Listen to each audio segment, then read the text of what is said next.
I'm Effie and this is What Effie Reads.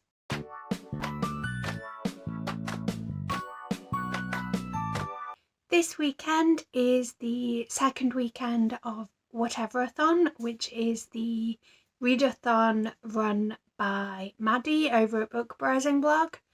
So I thought I would spend this weekend trying to read as many of the host fave books as possible. A couple of days ago I listened to Frostheart, which is one of the books that Gavin over at How to Train Your Gavin listed as one of his faves. It was okay. I think it worked best as an audiobook because the narration was exceptional, but I'm not rushing out to get the sequel, but I also didn't hate it. I have also started the audiobook for Sabriel, and so far I'm enjoying it, but I'm finding it quite difficult to keep track of the story as we go along, and I'm very excited that I finally got my hands on a copy of Every Heart a Doorway, so I am consuming that at a rapid pace because I'm really enjoying it. And I guess I'll check in later to tell you how I'm getting on. I've been listening to Sabriel whilst getting some housework done. I kind of want to have a pretty productive day today because I'm finally getting my vaccine tomorrow, which I'm really excited for. But also, I know there's a chance that I'm going to be feeling a little bit under the weather after I get that. So I want to be able to just sit and read and do not very much if I do feel a little bit fluey or whatever. But I'm super excited, and I'll try to keep you updated of how it goes. I've made a little bit of progress in Every Heart a Doorway. Maybe about another hour. I've just got to just after the murder. I believe there's sprints tonight. I think it's India, but I could be wrong. So I'm looking forward to a bit of community.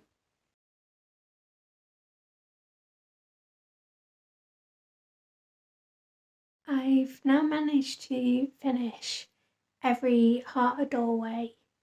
It's 20 to 11 now, so I'm not making as much progress as I thought I would make in terms of getting through these host favourites this weekend. I just realised that I actually completely forgot to say what I thought of Every Heart a Doorway.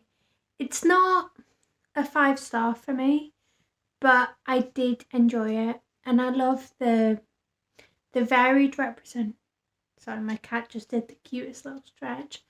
I love the varied representation in this series. Every Heart a Doorway has an asexual protagonist, which I feel like I don't see often enough in books.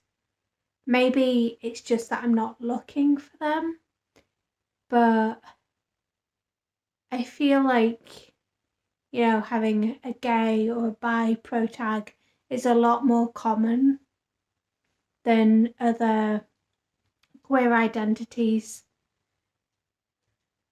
So it was good to see, but something about them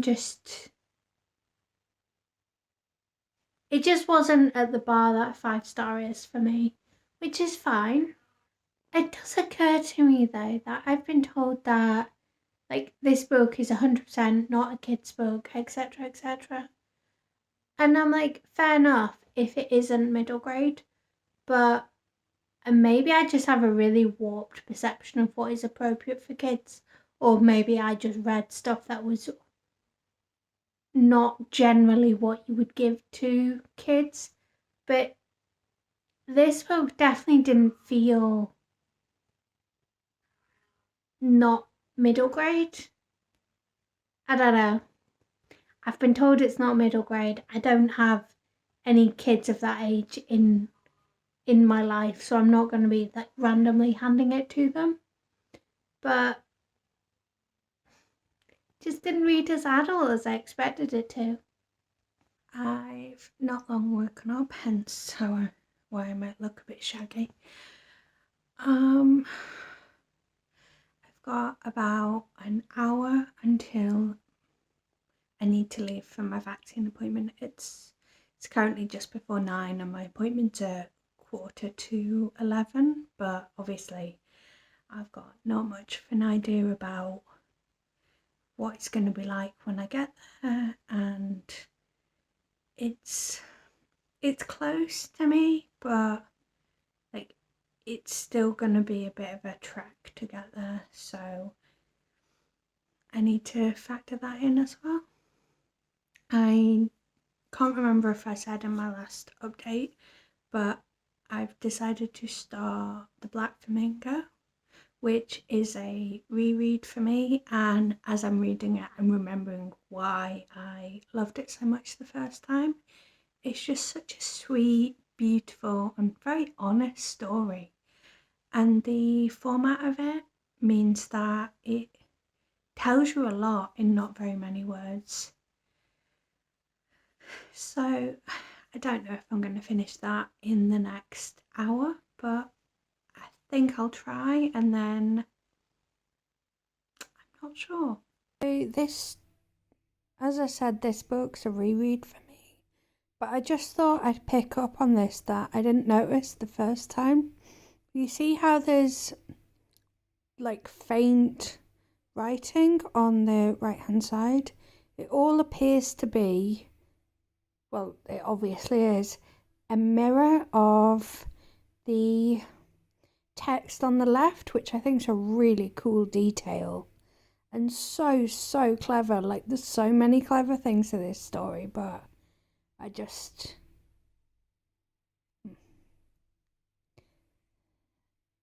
thought I'd share this little one here.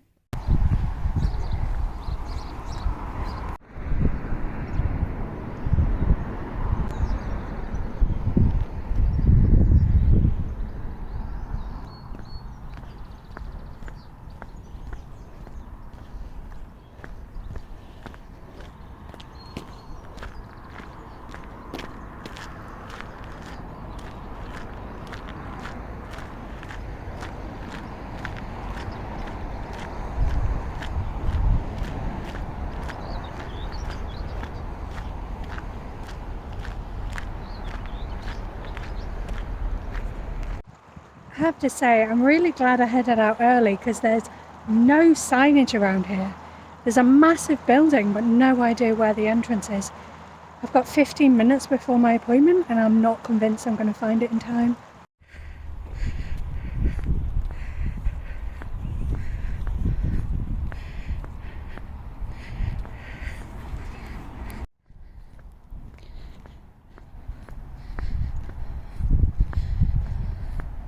I'm pretty sure I'm in the right place because that white flapping thing appears to say entrance, but that is atrocious. There's been no signage around this massive complex. But I'm here at last, I think.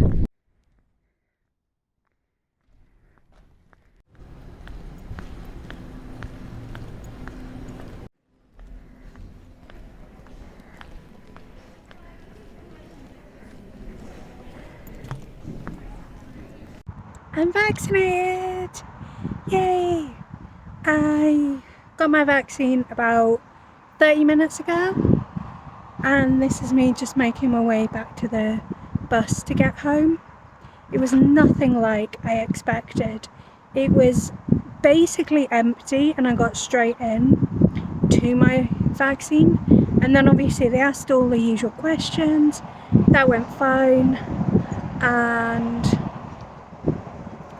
then it was a case of sitting in this like wide open space where all the chairs were really spread out, and you just kind of just decided when your 15 minutes was up. I thought like you'd be like monitored to check you were there for 15 minutes, but I guess they figure if people are told they should stay for 15 minutes, they just will. So that was weird. I didn't get one of those snazzy cards that I'm seeing everyone get, which I'm a bit disappointed about. All I got was a little leaflet on the potential side effects, but you know, I do have a hole in my arm now. I would show it, but I'm not very good at moving my camera appropriately. I don't know. In terms of side effects, so far my arm feels a little bit numb and it feels kind of tight, like, you know, if you ever wear a bra and like the bra strap falls down, like it just feels like a bra strap's falling down on my arm, and then like there's a little bit of tightness just above my elbow. But so far, very manageable, absolutely fine. I chose to get it in my non-dominant arm because I figure that's going to be less inconvenient if I do get side effects. But I'll keep you updated throughout the day, and obviously I'll also keep you updated on what I'm reading. So I got home just in time for Rose Sunday sprint, so I'm pretty happy about that. I'm still reading The Black Flamingo. I've got maybe 100 pages left, so I expect to have that finished maybe by about 1:30. And I still haven't decided what I'm going to read next. But I should finish at least another book this weekend, maybe 2, if I'm lucky, hopefully. It's such a beautiful day today. The sun's gone in for a minute, but I just think it's so nice. I'm going to actually read outside for a bit. And I'm feeling great, so why not?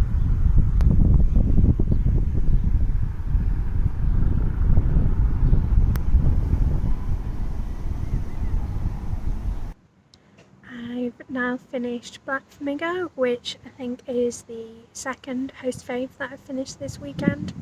I'm still sitting outside and absolutely loving just being able to take in some nature. I think I am going to start on the Wicker next and continue sitting outside and just enjoying this fine day. So I'm about 50 pages into the Wicker King, and I'd say that I'm enjoying it. It seems to be really well paced. The only problem is I'm having a lot of difficulty differentiating between Jack and August. Now, I don't know if that's the point, but it's kind of distracting that I'm having trouble telling which one's which. But otherwise, I'm really intrigued. I don't know what's going to happen. I felt like this is one of those books that I wanted to go in, like, not having a clue about. And I'm certainly intrigued because the first page has a police report on, and then I think the narrative's starting 5 years beforehand. I don't know. I'll probably check back in when I have a bit more of a clue what's actually going on.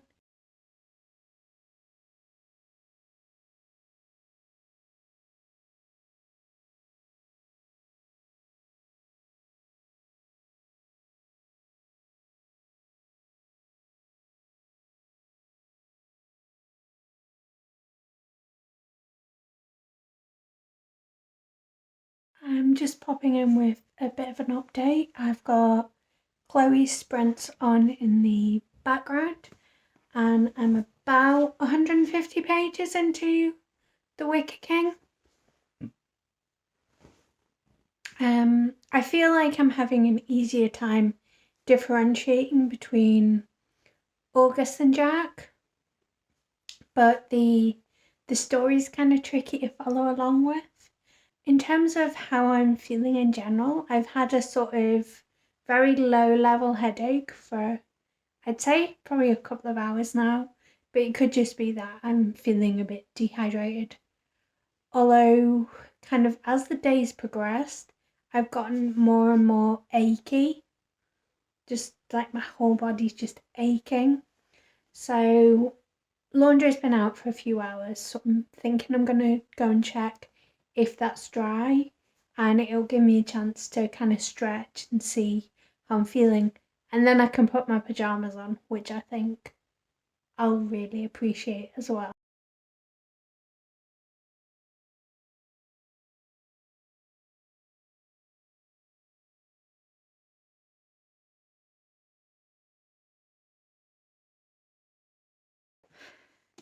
Just a really super quick update to say that I have finished The Wicker King. I think I enjoyed it.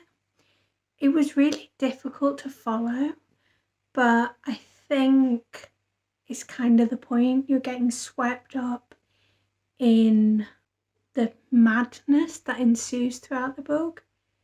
I think I enjoyed what it was doing, and I really enjoyed the way that the pages get blacker and blacker throughout the story. But that is, I think, the third host favourite that I've read this weekend, and I'm sure I'll try and squeeze in more host faves in the course of the rest of the month. I realised that I own a copy of The Martian, so I could read that. I'm quite interested to try Verity, because I think Colleen Hoover's one of those authors that you hear a lot about, and somehow I've never read a book from her. So I've just got the graphic in front of me now, and I think I would like to read a couple more of Gavin's favourites, but I don't own either of them, and I don't think they're available on Scribd or through my local library. They're Nevermore and I think it's Where the Mountain Meets the Moon. So I think they're very much like lowest priority, and I'd like to read Battle Royale and hopefully read more Wayward Children.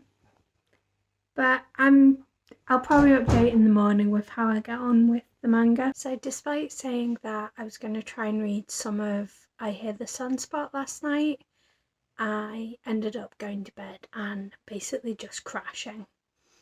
I did put on the Sabriel audiobook, so I made a little bit more progress in that, and I'll probably finish it at some point this week. I've got maybe about 5 hours left. With regards to Sabriel, I am finding that the audiobook just isn't really the right format for me, unfortunately.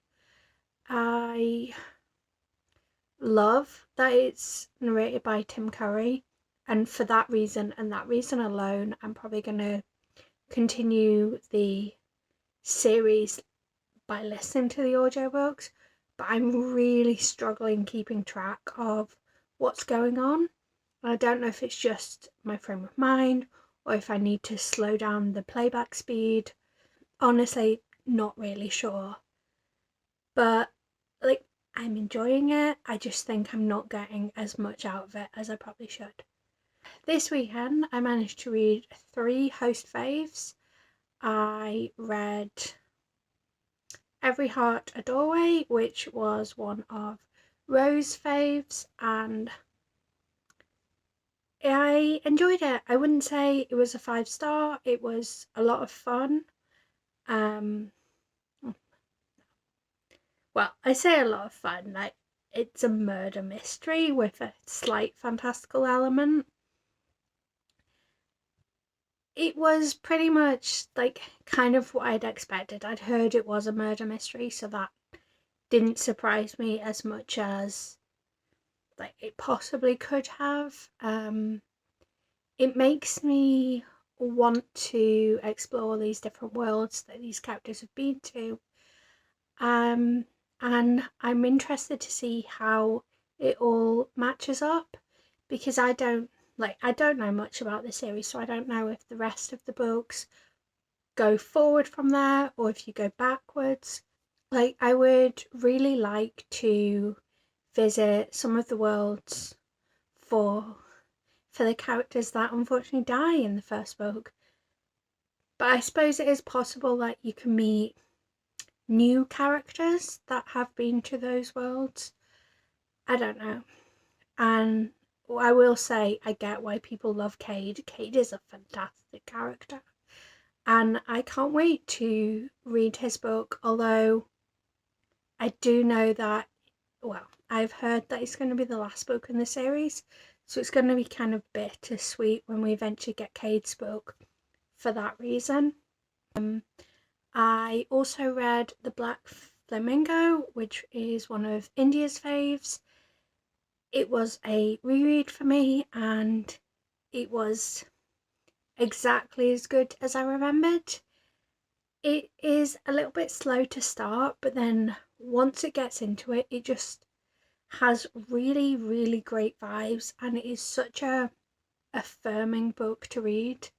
As someone who doesn't gel well with a lot of that style of writing, I always forget what it's called. It's like story in verse or something. Sorry, like I say, it just always goes out my mind.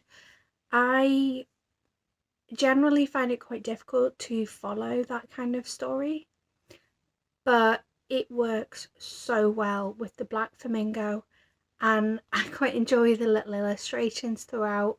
So that was another really great read this weekend. And then I read The Wicker King, which I don't know what to make of it, to be honest. It was a very strange book. It was a little bit difficult to follow at times, and it kind of gave me a Little Life vibes. Just the way they ended. I think I enjoyed it. I think it's the kind of book that probably I would get more out of as a buddy read, being able to talk about it with someone and kind of figure out what on earth is going on. So that was the third host fave, and that was on Cody's list. It's the third weekend of Whateverthon, and I've decided that I'm going to continue with attempting to read host faves. So since I last checked in, I finished the audiobook for Sabriel, and I also finished the audiobook, or listened to the whole of the audiobook for Down Among the Sticks and Bones. I don't know if I was just in the right frame of mind to listen to it when I listened to the second half of Sabriel, but I enjoyed it much, much, much more than I did the first half, which is good.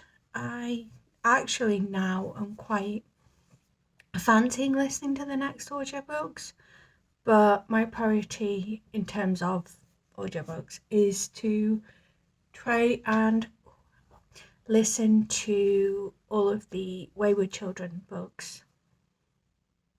But then I think I will go back to Livia. I think that's the second one. I could be wrong. It could be abortion. And Down Amongst the Sticks and Bones was another really enjoyable listen. I have been told in no uncertain terms that these books are not middle grade books, but my brain cannot compute that because I just think they read very much like middle grade. And I think it's basically books that are intended for adults but written in the style of middle grade, which is great because middle grade are lovely, easy books to get through. So it kind of feels like books that have been written by someone who appreciates how enjoyable middle grades are, and that sometimes there's a stigma attached to adults reading middle grades. I'm not sure which host fave I will pick up next. I have Battle Royale with me, and I also have the ebooks of Verity and The Martian. So I have a few different choices.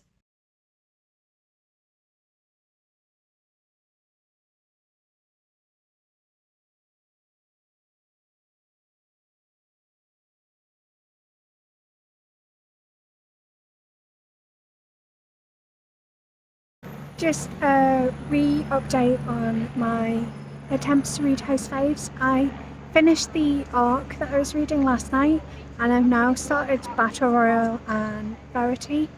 I'm not sure which one I'm going to read on the train, but I've got that to look forward to. So it's been about a week, maybe 10 days since I last did an update, but I managed to read the rest of the Wayward Children books that are currently out, and I really enjoyed them. They're all very different feeling, but also all really good books. I particularly liked the Goblin Market and its concept of fair value. I thought that was a really cool idea. I loved returning to the moors in Come Tumbling Down, and Across the Greengrass Fields was the only book that I'd previously read, and I enjoyed it just as much on reread as I did the second time. I love the Centaur Society that's created in the Hooflands, and I really hope that Reagan manages to find her door someday. And then I also read Lyriel. It's very much a middle book in the series, but also it was really engaging. I think part of that is Tim Curry's excellent narration, and I've actually already started Abortion. Unfortunately, I won't get a chance to finish it before the end of the month, but I will finish it on the 1st of July, probably the 2nd of July at the latest. So actually, for a series that I wasn't too keen on initially, I'm really keen to finish the trilogy. And then I finished Verity, and I really loved the kind of gothic feel. It's been a long time since I read Rebecca, but it gave me kind of Rebecca vibes. In the way that you're not really sure what's going on, you don't know who's good, who's bad. So that was a really fun read, actually, and I would say I'd read more from the author, but I know that Verity isn't Colleen Hoover's normal style of work.